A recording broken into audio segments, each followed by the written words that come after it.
want to talk about emptiness. We live in a world of conflict, and that primarily, I think, arises from a sense of this is me, this is mine, self and other, in a dramatic way. And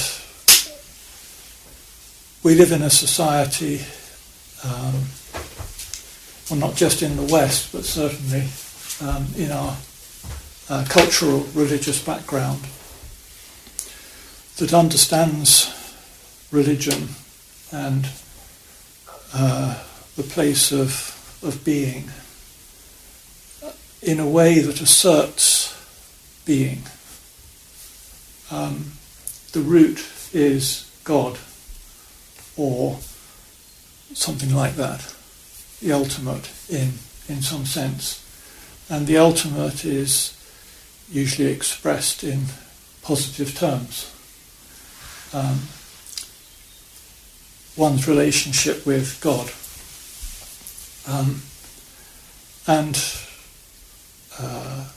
What I want to say is not a critique of that, but rather to counterbalance,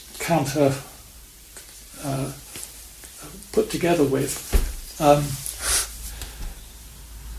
that understanding, which tends to be our default position, coming from where we do in a Western society that doesn't really understand what is meant by emptiness. We tend to think that, well, if there's something and nothing, I'll go for something. Yes, well, who wouldn't? But that doesn't really quite get at what is being meant by emptiness. And I think perhaps our best way into that is in terms of sitting and what we're doing in sitting, what the sort of overall understanding, if you like, the game plan is when we're doing Zazen. And as I'm sure you all know, neither trying to think nor trying not to think, not adding, not taking away. And an important principle in that is that we don't start out with something. More than that, it's expressed quite well in some of the early scriptures that the Theravadins use a lot, where the Buddha is asked about the reality of the self, and he declines to assert the reality of the self, and he also declines to deny the reality of the self. A brilliant fence-sitting position, you might think, but actually there's something deeper than that going on. When we sit, we don't assert and we don't deny. And at least that's what we're aiming for. But we end up doing an awful lot of asserting and an awful lot of denying. Okay? And in a way, talking about emptiness counterposes what we're doing in our minds a lot of the time, and gives us another, as it were, it's not really a position, but for the sake of words, it gives us another position from which to understand what's going on in our minds when we're asserting and denying. And that there is a place beyond asserting and denying. But you can't assert that, obviously, and you don't get very far if you deny that. Okay? But what you can do is sit. And the whole point is to come to some understanding of what reality is. And one of the things I think we learn in sitting is how easy it is to string ourselves a line, to assert what isn't so, or to deny what is so. I would characterize that as self-making. That when we are,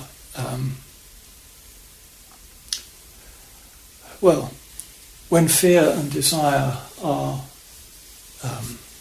driving things, we tend to assert or deny.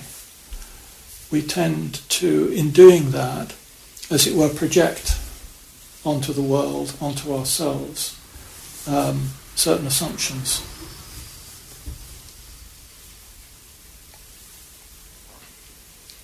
What we're after is reality. And if we're going to come to that, we have to be fairly disciplined about not, as it were, muddying the water, not adding in our assumption, or not, as it were, or refusing to look at what's there. And this goes, I think, much deeper than we tend to think. When you read the Buddhist scriptures on emptiness, it's a bit of a shock in some ways, and it's also something that sort of kind of leaves you frankly flabbergasted and not really knowing quite where to go with it all, because on one level it seems to be a straight denial of existence. And it's important to understand that what is going on there is that we need to see beyond our own projections. In Buddhist psychology, the way that Buddhism tends to analyse the self is in terms of what we call the five skandhas, which are simply a convenient division of things, a convenient way of dividing things up into sections so that we can consider them separately. There's no real division of the five skandhas. There isn't really one thing over here, another thing over there, and another thing over there, and then how do they all relate? It is really one thing. But for the sake of trying to get one's head around it, we break it up into five lumps, as it were, five aggregates. And that begins with materiality. And we always think, well, how does emptiness work with materiality? Surely something as solid as that. How can you deny that? Well, what we're really concerned with is our projection onto materiality. And we divide materiality up, most basically, I suppose, into this and everything else.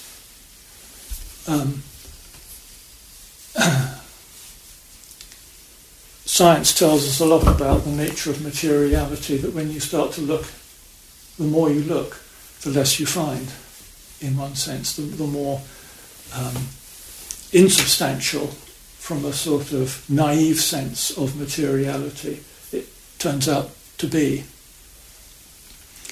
But what in Buddhism we're most concerned with, I suppose, is the materiality of the body. And our principal projection, if you like, that we have to work with is, this is me. I am the inhabitant of my body. And I have some of you know, a dog, and she doesn't seem to have much sense of herself. I mean, she knows her boundaries and in that sort of thing. But it's not like I feel this or I feel that, but there is feeling. One of the assumptions we tend to make in a society that's rooted in, as it were, the assertion of being, is that the self comes first, before experience.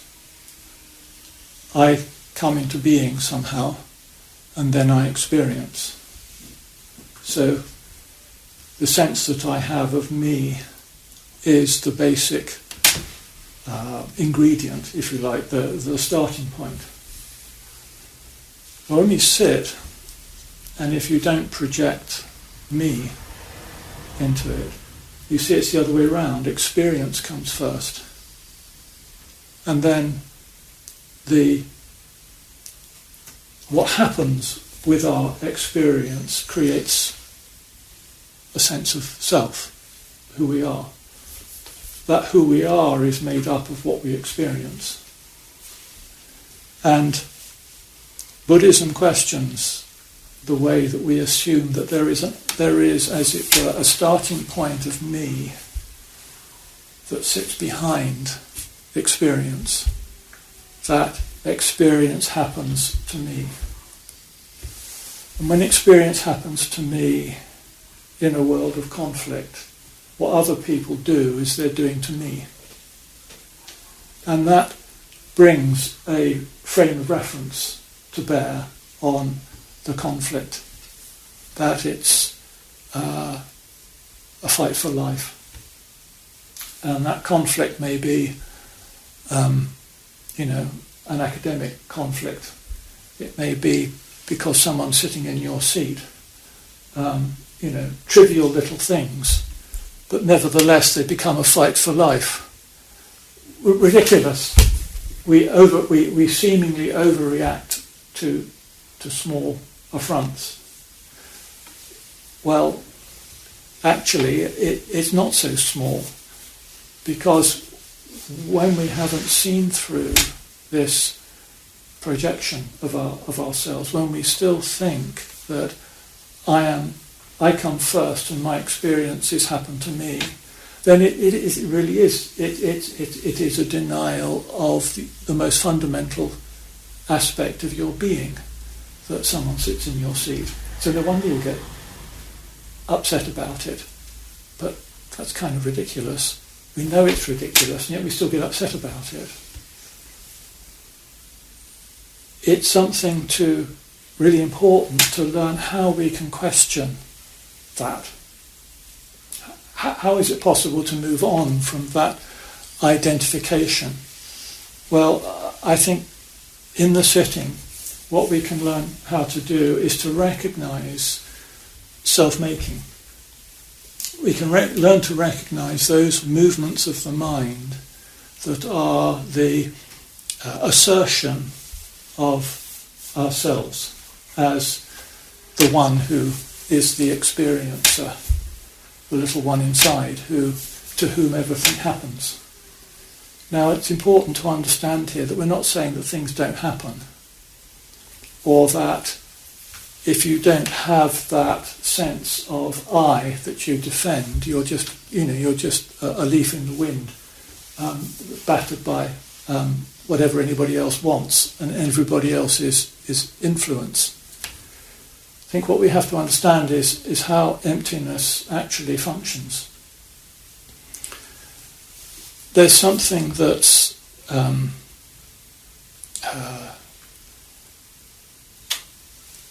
one way of looking at the Buddhist teaching overall is to see it in terms of what's sometimes described as the three turnings of the wheel, where you have the first turning, which is the sort of, I suppose you might say, social Buddhism. Buddhism that is taught in the, someone comes along and, okay, there's the Four Noble Truths, the Eightfold Path, the precepts, the kind of basic outlay of the teaching, teachings on rebirth and so on. And that sort of kind of gets you going. It gives you a framework within which you can start to work. But then as we go on, the second turning is the teachings on emptiness. This is one way of trying to explain why the Buddhist teachings are inconsistent in a lot of ways. It's because you're talking to different people at different times in different conditions and different circumstances. But when we come to bundle it all up, we say, why does this not agree with that, and why does that not agree with that? Well, it's a question, I think, of going deeper. And in the beginning, I don't think the sense of self is seriously questioned. We learn how to, we tell each other repeatedly, be kind. And yes, I want to be kind. I really do. And I think most other people want to be kind too. But why is it so damn difficult? And I think we need some teaching, something to help that moves it deeper than simply, I may be feeling like killing you, but I'm going to be kind to you. And, well, that's a heck of a good step between that and killing you. And so I'm not in any way denying or denigrating kindness. I'm saying we definitely need kindness. We need to understand more deeply how it's possible to be kind. And one of the things that gets in the way of kindness is this sense of, okay, well, that's all right for everybody else, but what about me? That sense, in the end of it, there's something here that suffers, something here that is in pain. And if that isn't acknowledged, then we tend to burst out into actions that are not helpful, not good. And it's very often because we've not really looked at this. We've not really allowed ourselves to accept what is here, to accept what is really being felt. But if in our efforts to accept what is here, accept what is truly being felt, if we understand that in the terms of, well, this is me, and what I feel is this, and what I experience is this, and my identity is this. So in the sense, in our trying to acknowledge ourselves, we're also building a self. We're also constructing something that is our identity. And identities are constructed. Well, you ought to say, well, I'm this or I'm that, and how can you say that that's constructed? Well, you say it yourself. If you say I am this, well then there is a construction. You are constructing it in that moment. And we feel that if we don't do that, then we have nothing. Well, this is the thing about sitting. If you don't add and you don't take away, if you fear you have nothing, what is there? What is the actuality when you don't add and you don't take away? Do you just nothing? Well, actually, yes, sometimes it feels like that. I don't know where I am. I don't know what's going on. There's a sense of buzzing confusion. But if you keep going with the sitting, as you learn to recognize the movements of self-making, where it may be just some little harmless fantasy that is there, that is perhaps your way of coming to terms with some minor thing that's just occurred in your life. I don't know, maybe you met somebody and you couldn't think of anything to say, so when you come to sit, you think of all the things that you would have said. Okay. Well, this is hardly a crime against nature. But actually look more deeply. When you sit there and you rehearse all the things that you would have said, you are actually rebuilding the self that kind of feels a bit damaged because it didn't manage to come up with the goods at that moment. So now, afterwards, we can come up with the goods. Okay, and I think we need a sense of, a generous sense to ourselves to see that happening. And as it were, a kind of, a gentle acceptance of that, to see that we do have actually felt a little put out because we were not able to respond as we would have ideally liked to have done. So in a small way, we try to, balance it up a bit kind of thing later. And no big deal. But what happens if we don't do that? If we just see that, that's what's happening. And if you see that's what's happening, you're not actually bound to continue it. You can continue it, but if you can see that you're, as it were, you're kind of compensating for yourself, well, that's kind of, I actually want to know what is true, what is real, not some, rebalancing thing. I want to see something deeper than that. I want to see, what is this? What really is this moment right now? And, well, that, whatever it was that took place has gone. This now, if I don't make it, if I'm not self-creating it, and usually my self-creation is driven by fear or desire. I fear looking a bit of an idiot, and I desire to be better than that. So, fear and desire, just maybe in a very small way. Fear and desire are just, I suppose, in some way, a convenient way of labelling something so we can see it with a little bit of distance, in the sense that we can recognise that actually fear and desire, even in small ways, is a productive force. I mean productive in the sense that it is a self-creating force within us, or a self-creating movement, if you like. And if we are aware of that actually we're doing something when these thoughts are going through our minds, well, what happens if we don't do that? If we put that aside? And now we're coming to what emptiness is about. You don't disappear. The situation in which you find yourself, assuming you have a conflict that is serious, a conflict that you find yourself immersed in some critical way.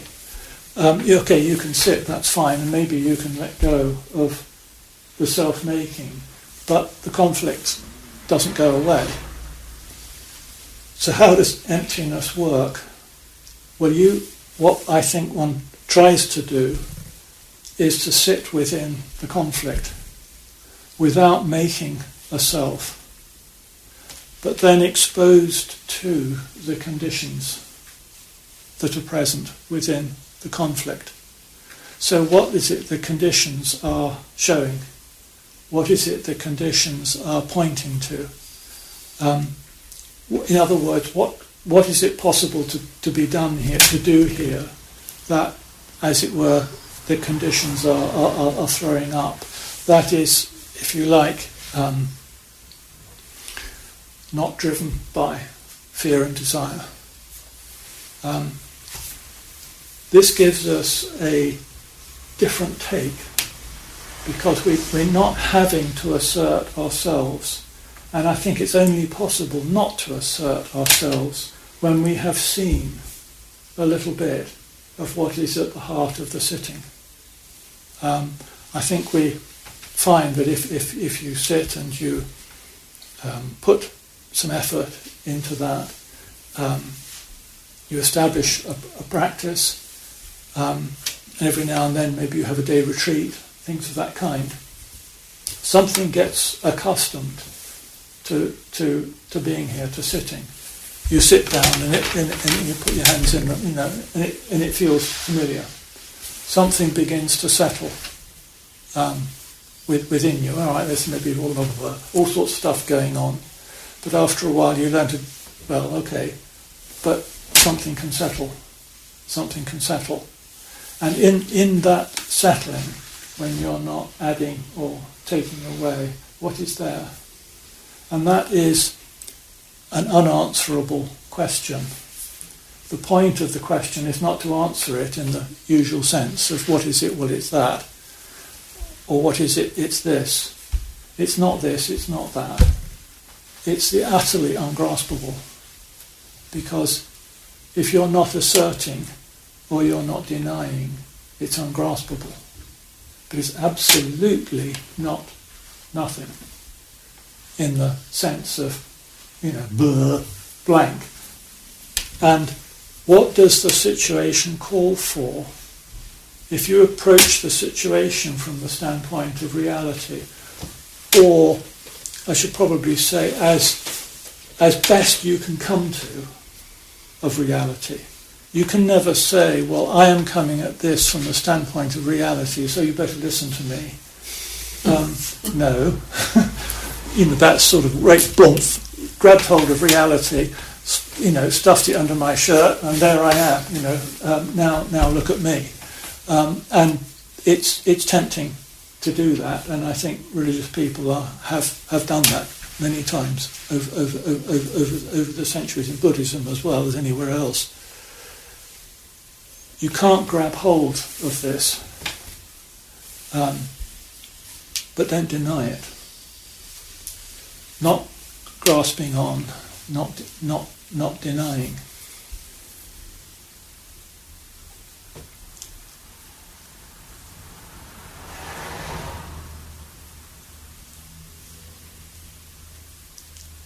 One of the rather challenging teachings that you find in the Lotus Sutra is there's a chapter towards the end.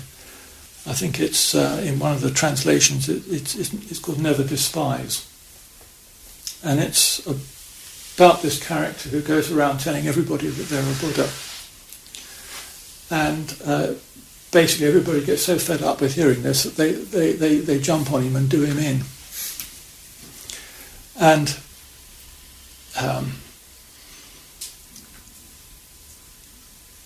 earlier in the Lotus Sutra, I think it's in chapter 2, comes a statement that I found a real koan, in the sense of a teaching that kind of gets inside and works away. And that's that only a Buddha, together with a Buddha, can understand the reality of all existence. And, well, okay, starting off as the Lotus Sutra does start off, it's kind of like, if you want to understand, you have to become a Buddha. Well, right, it's fairly straightforward in some ways, because especially if we have the idea of ascending the stages, so to speak, there it's necessary to get better at this. Well, yes, okay. But then why did it say only a Buddha and a Buddha can understand the reality of all existence? Why the and a Buddha? What's that about?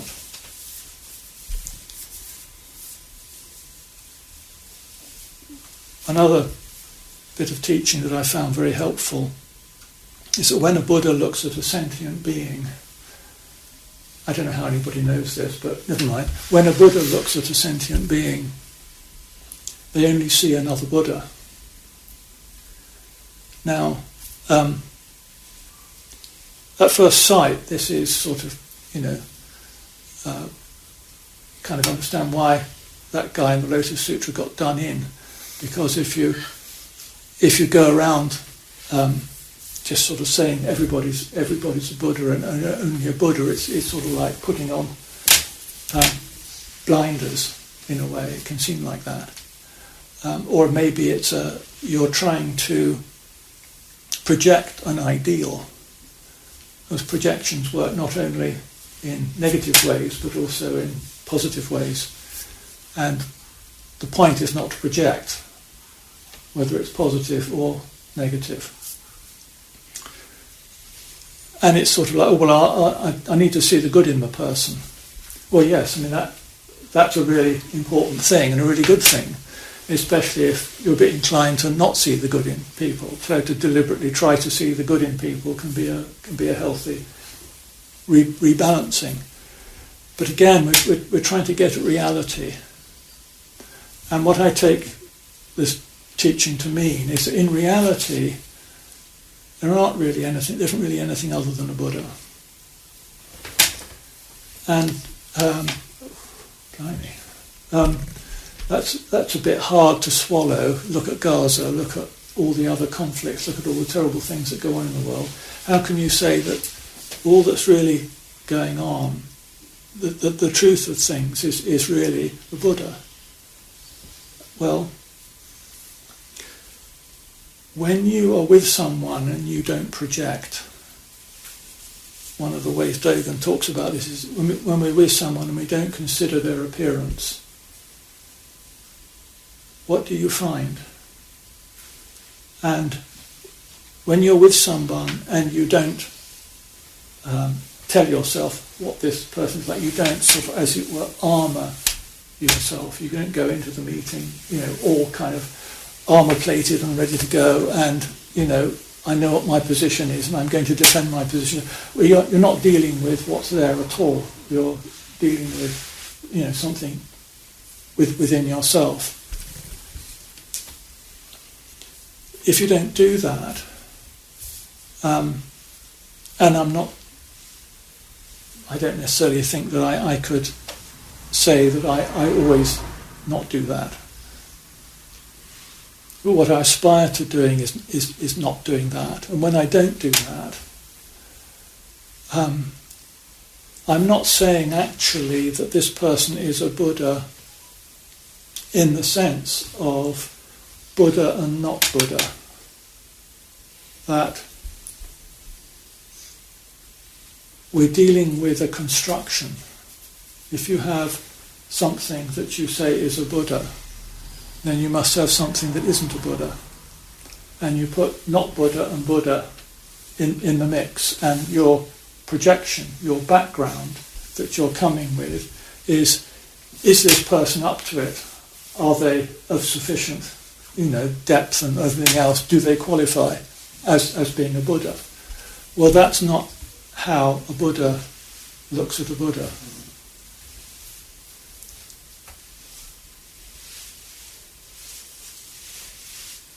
In the 3 turnings of the wheel, the second turning is emptiness, but there's a third turning, and this is critical. And the third turning goes beyond something and nothing. It goes beyond any affirmation or negation. And, well, not a lot you can say about it after that.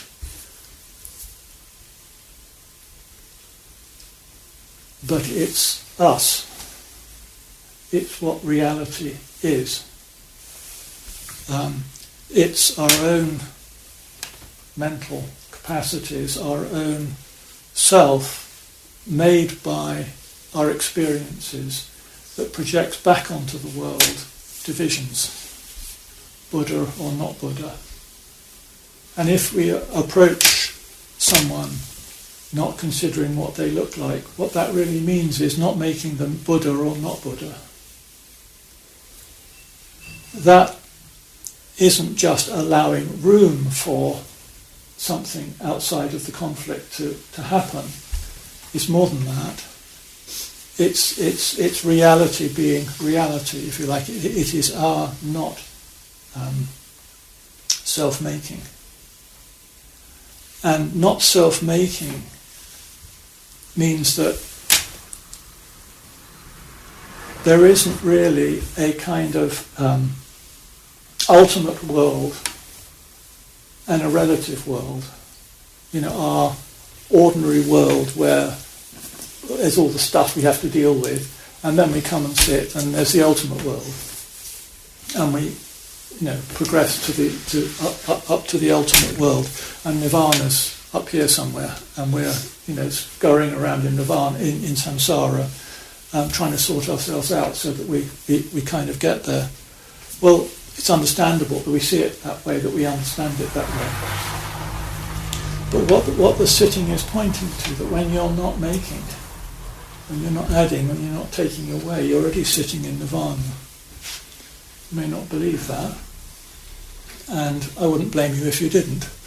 I didn't when I first heard this, but something kind of stuck. For me it was in Dogen's teaching, where he talks about we are all Buddhas from the beginning. And I thought, how could that possibly be true?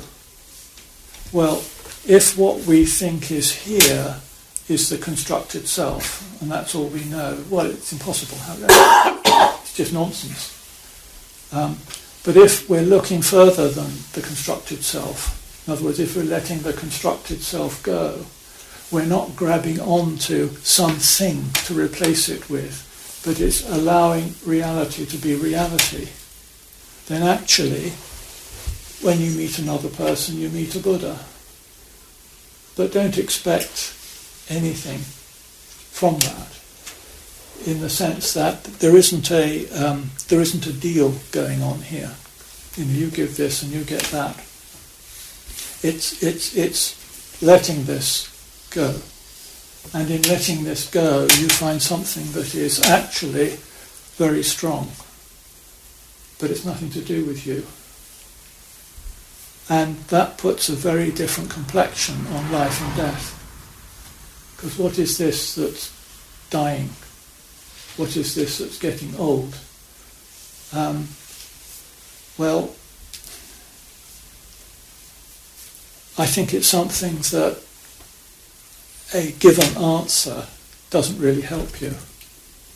But an answer that you know for yourself through the sitting, through looking to see, well, what is it that lies beyond self-assertion or self-denial?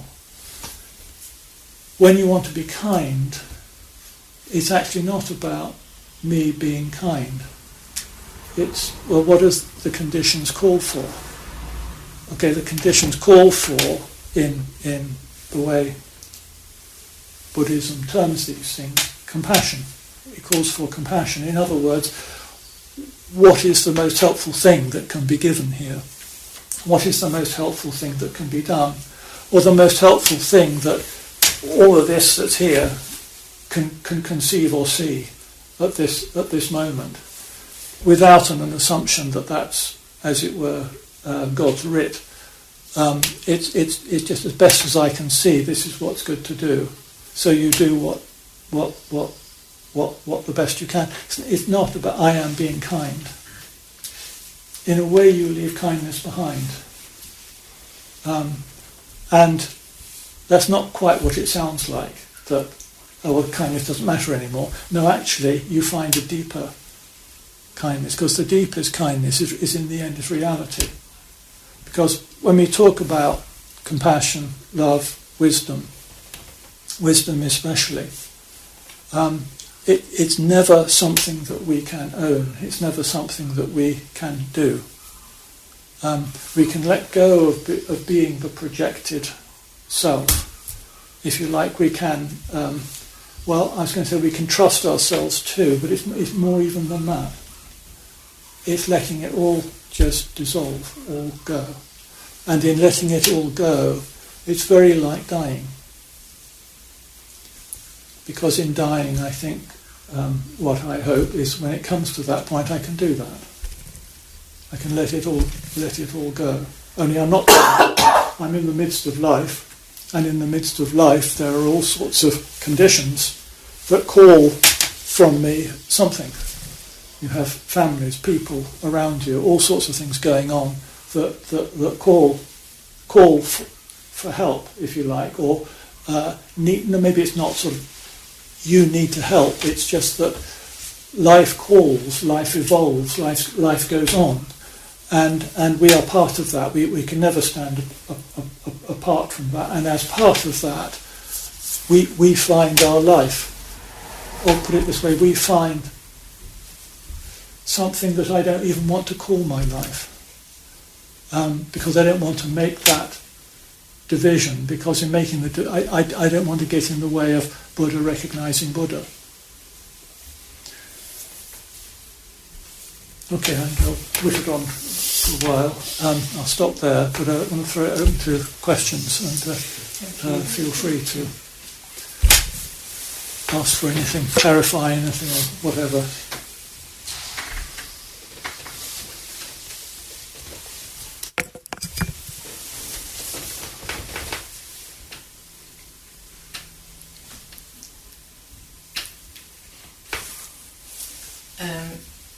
You've talked about it a bit, but it's a question I've asked a lot and I'm still not clear about it.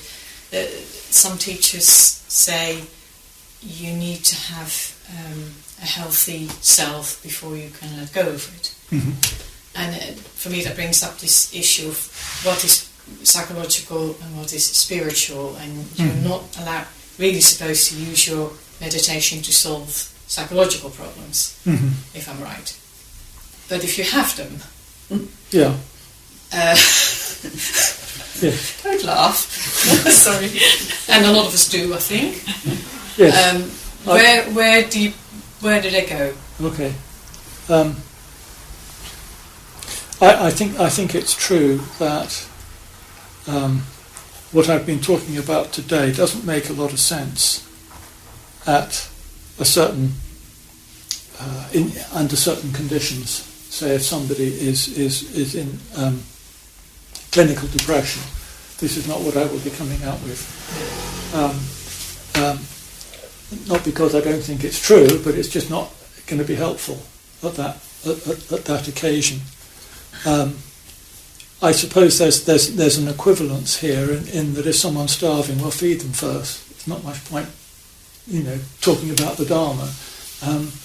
And I think if somebody, for example, has, very low self-esteem and all the problems that goes with that, to talk to them about there's no real self, maybe that's not going to be so helpful.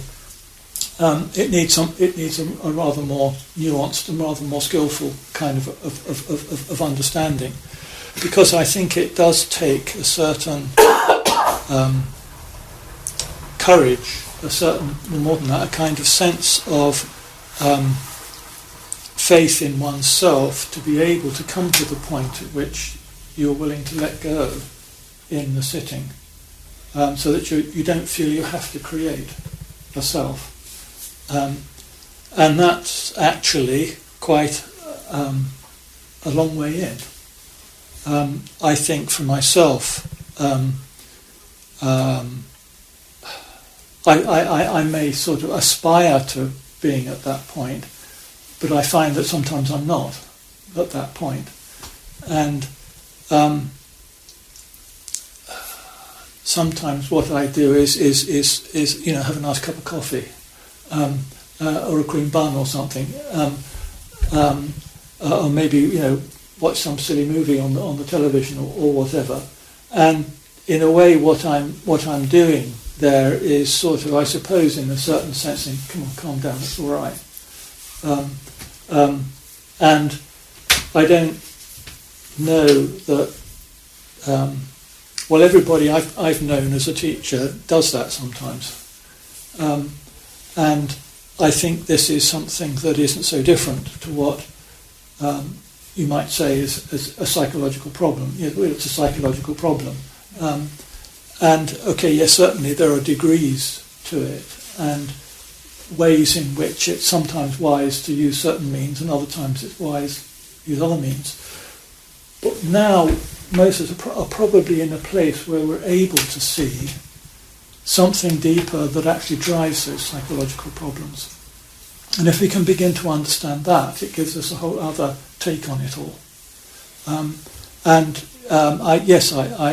do think we have to come to the point at which, in a sense, we're strong enough to be able to do this. But one of the things we also need to be careful about is that we don't say what we are.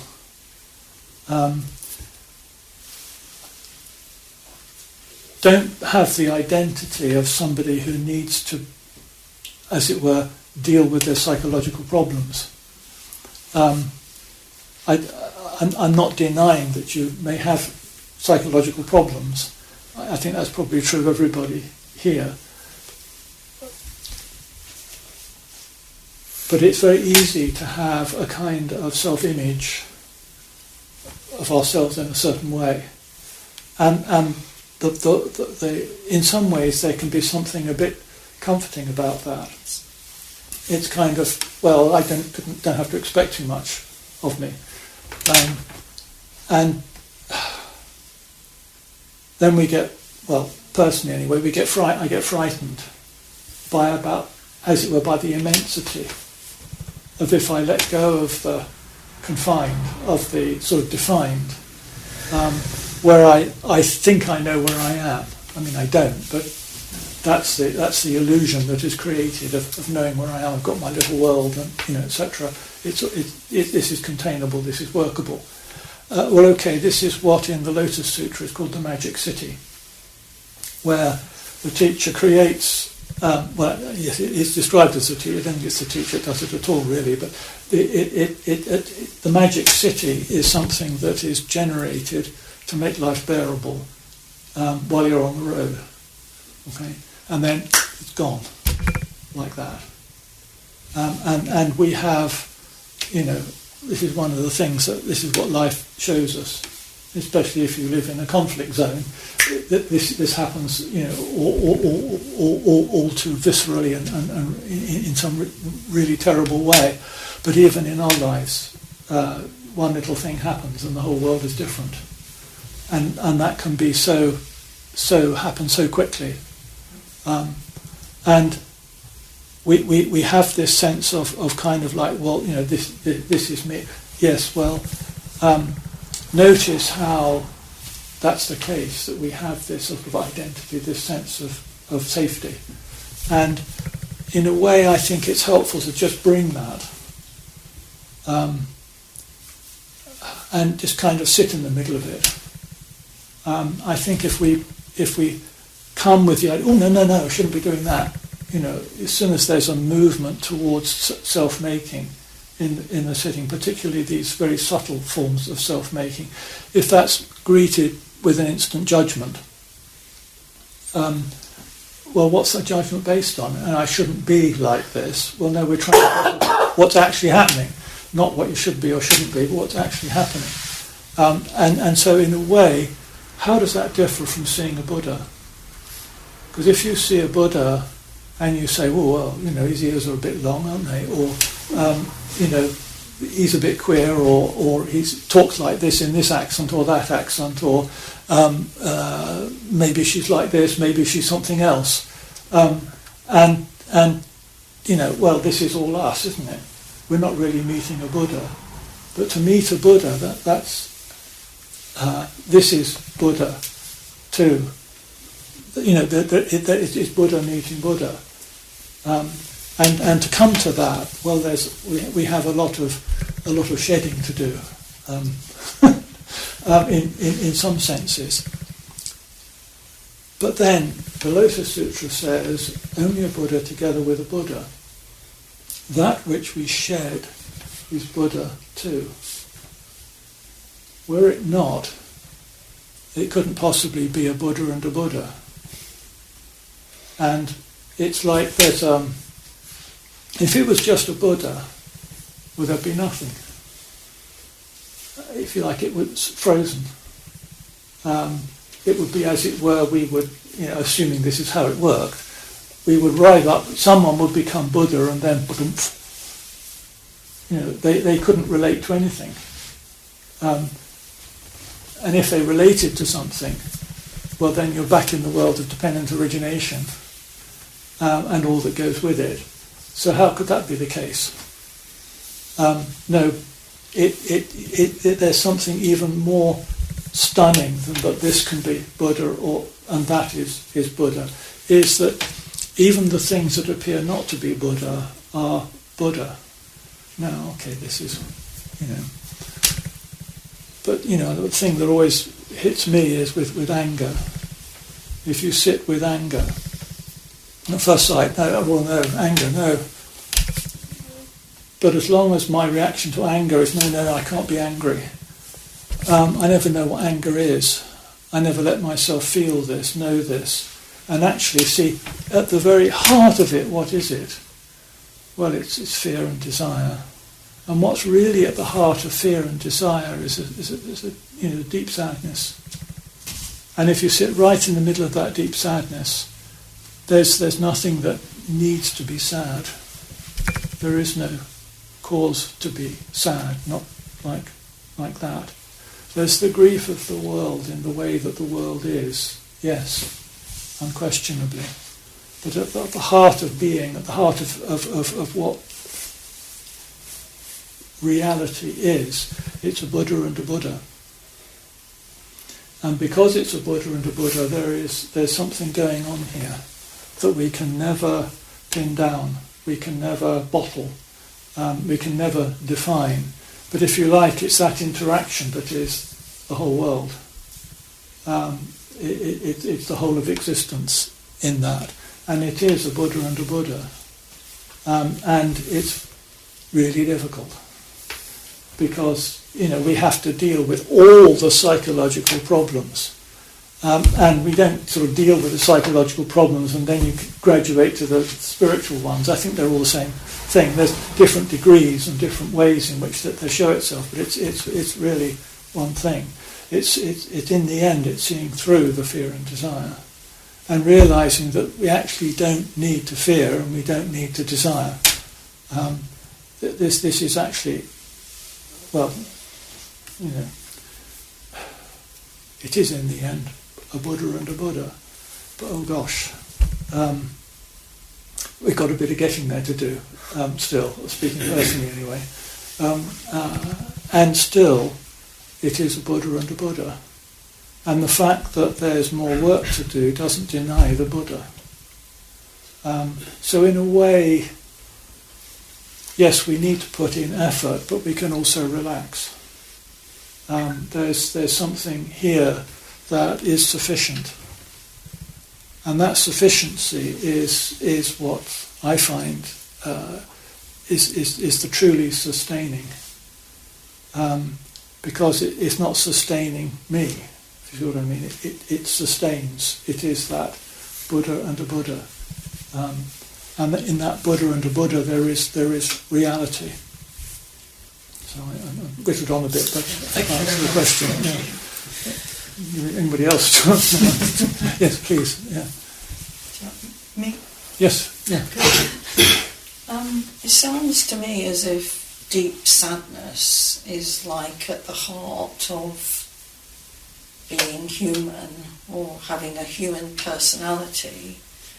And I've always wondered why there are so few psychotherapists that are Buddhist, because I think would that not be enormously helpful?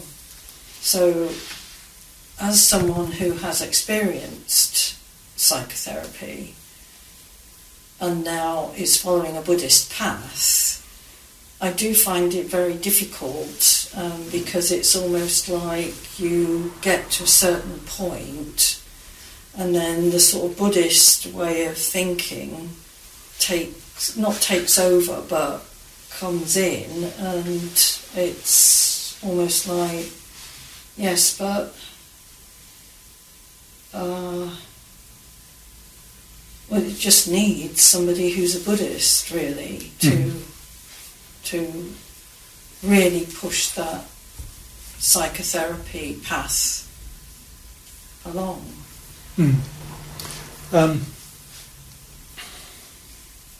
I've never trained in that discipline, and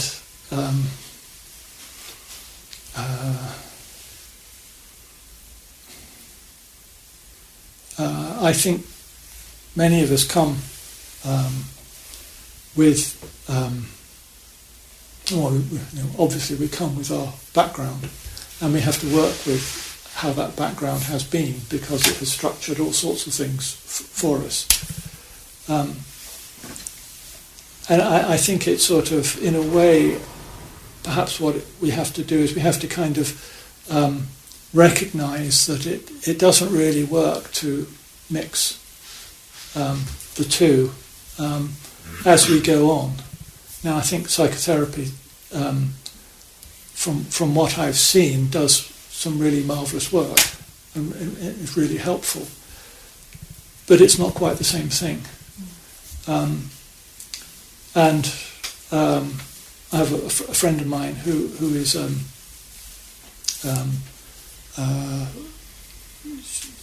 she's a Christian nun, and she thought of herself as a Buddhist as well. And was keen on a Christian Buddhist kind of meeting, and she died recently and did her funeral. And at the funeral, she wanted a Christian Buddhist funeral. And this is a bit difficult. Not because there's sort of there's an ideology here that we have to maintain and that sort of thing. So we agreed that she was going to have the funeral in Wales, and she'd be buried at Throstle. So we would do the straight Buddhist burial at Throstle, and then it would be the Anglican funeral in Wales with a Buddhist reading, and I did a short address. And I found it quite tricky because it was Rowan Williams who did the Christian address. And it's lovely, it's wonderful, wouldn't have argued with a word of it. And then I stood up and said something different. And it's not because I needed to say something different and I had to mark out a pitch, but that when you look at the world through one particular prism, so to speak, you evolve a language and a methodology and a psychology around that. And it was rather striking because he was talking about, as it were, if you like, the assertion of being, and I was talking about the assertion of nothingness. And sort of but luckily, I think the congregation were with us enough to pick up on both ends of that and not be too bothered by either. So it was fine. And in a way, I think that was her point. That's what she wanted to get across, was that it's not a party political thing. And so in that sense, it went off okay. But I did come away from that with the feeling that actually I'm glad I'm sort of, as it were, more one thing rather than two. It gets quite complicated when we're trying to, mainly because a lot of teachings are really quite contradictory when they're looked at from as it were, with what they seem to be saying and then what they seem to be saying. And I don't know, I think in the end it's easier to sort of, as it were, value and in a sense bow to what has been given in the past and now move on to what is this. And if you look at what this is, we're not trying to replace one ideology with another or one methodology with another. I mean, we have methodologies, we have ideologies for sure, but the whole point is to try to get below that. And I think that psychotherapy aims at that, perhaps, and I think maybe it's true of the other faiths as well. But if you are rooted in those other faiths, then root yourself in those other faiths and follow that path. I think you save yourself a certain amount of difficulty that way. Thank you. I'm afraid I'm another one of the twoists. So my pat phrase when people say, what are you spiritual? I say, well, my head's a Buddhist and my heart's an Anglo-Catholic. Right. And partly that's not just to do with current practice. I happen to sing in the cathedral choir, so in a sense I'm involved in what happens there in terms of that. But I was thinking that for me the wider question is how you started off your talk in terms of the sheer weight of the Western tradition of thinking that all of us probably in this room were kind of inculcated in, through Sunday school, through primary education, in a sense there's this whole structure of thinking about being the self. So as a Western Buddhist, and I've been following various different trends of this for 40 years now, and getting enormous amounts from that. But is there, in a sense, the weight of that makes for the Western Buddhism, in a sense that what you are letting go, or what you're untangling from that, in order to get to your other position, which for me in my head, listening to you today, thinking this is entirely true and logical, and of course that makes sense. But it's difficult to... Is there a comparison in the sense that the tension between that and someone born in an Asian country, born in a Buddhist society, for whom, in a sense, from the word go, an opposite logic is there for the taking and there for the constructing. So, how difficult it is to be a Western Buddhist? That's my question. Well, I think it's. I don't know that many. Most of my experiences with Western Buddhists, but I have met and talked with people who've grown up in Buddhist cultures, and believe me, they carry just as big a burden as anybody else. In the sense, I think that's the thing. It's that it doesn't really matter what the frame is. As human beings, I think it's almost impossible that we would grow up without a frame. And what we're after is to see beyond the frame. And so whatever the frame is, well, we have to know the frame. We have to sort of be able to spot that is actually a frame, that is framing this. And I think it's that sort of... Actually, I think it's probably a basic human need to frame. I'm not sure we would survive if we didn't have a framing. And that's one of the reasons why it's Buddha and a Buddha. It's not saying it's all this framing world that we have to, as it were, leave behind and come somewhere. No, we have to go into the heart of this and know it differently, see it in a different kind of mode, different kind of way. And I suppose in some ways I would say that one of the things that I personally needed to work with for a long time was a sort of grief at the loss of God. I'm not sure I would have characterised it in that language all the time this was going on, because a lot of the time I was so, well, no, I don't go into this God business anymore. But actually, on a deeper level, when you look at what I was really, I was still, it was still that it was me and other. It was me and this, and that meant a great deal. And it felt like I was kind of going against the true, the good, that I had identified with the other, the beyond. And that was not really what I was being taught. It was what the conflict was that ended up in me, if you see what I mean. And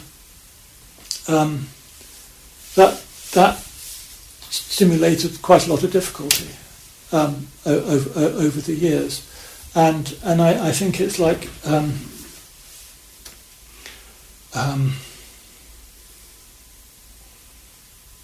I haven't met anybody yet that didn't have a koan, let's put it that way.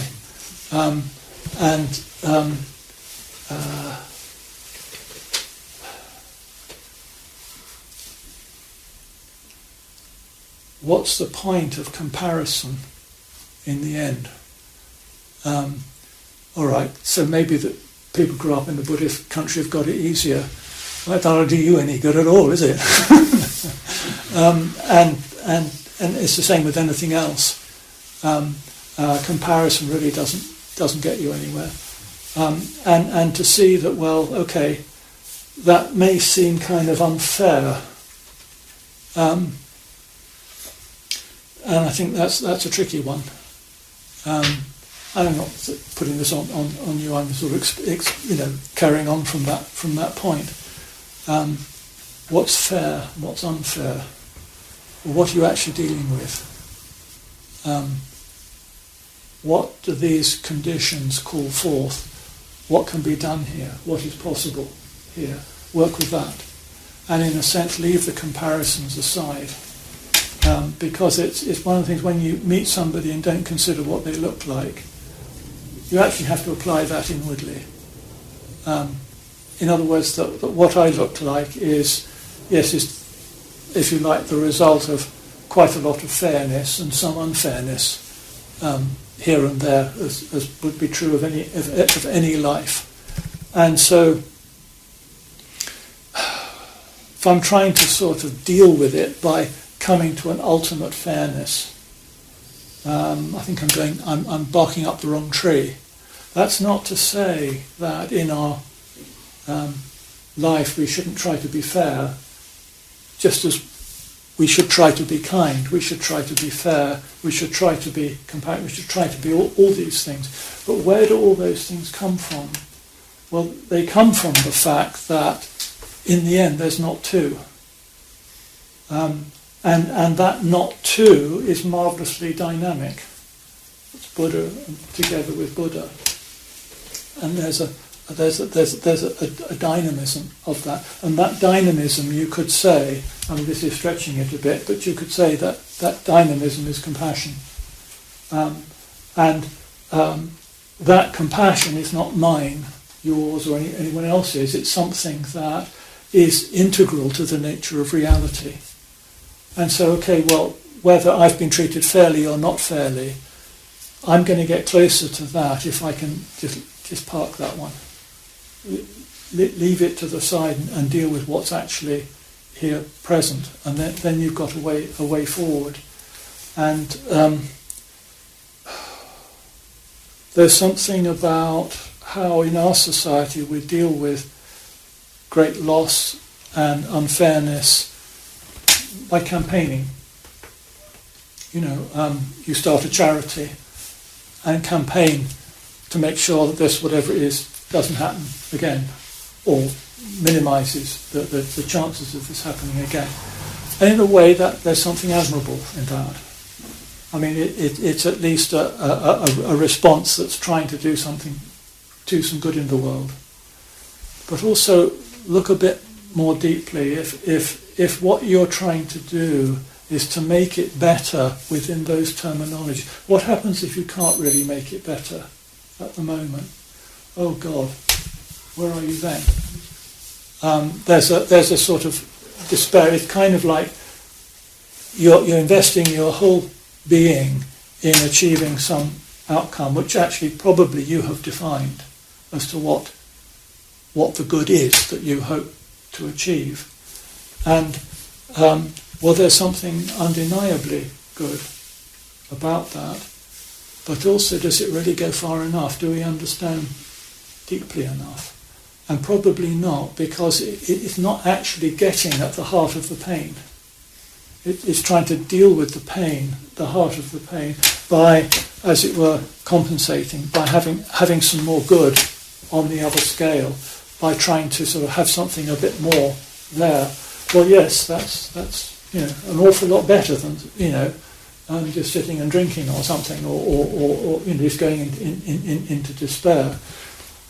But I think one of the things that Buddhism does, it challenges just to ask a deeper question as well. And sometimes I've found that when people who are very involved in some kind of work like that, it's almost like you can't see beyond that. That fills the world, and it's important perhaps that the world is filled like that, because that is a way of dealing with the pain. And I suppose that one of the things about pain is that in the end I think we do much better if we're able to simply be with it. It too is Buddha. It too shows us.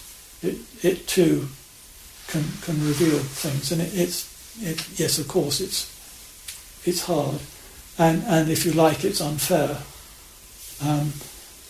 But then you're stuck while it's unfair. I mean, the deeper thing is inaccessible to you, and that's kind of a shame. So I think it's nice that it's good in a way that society validates people who come at it by that kind of response. But let's not leave out that there's something here, there's another step too.